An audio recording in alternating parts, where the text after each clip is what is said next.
சொன்ன குற்றச்சாட்டெல்லாம் அங்கே நேரில் பார்த்தீங்களா நீங்கள்? பார்த்தேன். நான் தான் சார் பார்த்துட்டு தான் நாங்கள் ஒடியாந்துட்டாங்க சார். நாங்கள் பார்த்துட்டு ஐயோ இங்கே இருந்தோம்னா நம்ம உயிருக்கே ஆபத்துன்னு சொல்லிட்டு நான் என் பேரனை கூட்டிகிட்டு ஒடியாந்துட்டேன். அந்த நாங்கள் வந்ததுக்கு பிறகு தான் அந்த அந்த நேரத்தில் கரண்ட்டு வேறு இருக்குல்ல. தாவேக்கா வந்து விஜய் பேச ஆரம்பித்ததுக்கு வந்து கரண்ட்டு இது பண்ணியிருக்காங்க.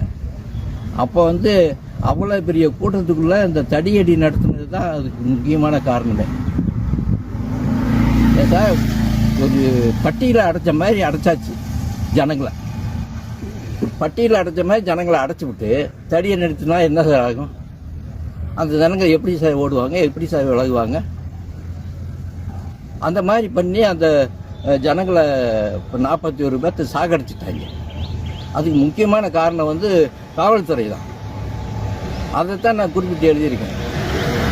இது அரசுமோ காவல்துறையும் தான் இதுக்கு வந்து பொறுப்பு. அவங்க செஞ்ச தவறுனால தான் இந்த இது நடந்திருக்கு அப்படிங்கிறத நான் மனுவில் எழுதியிருக்கேன்.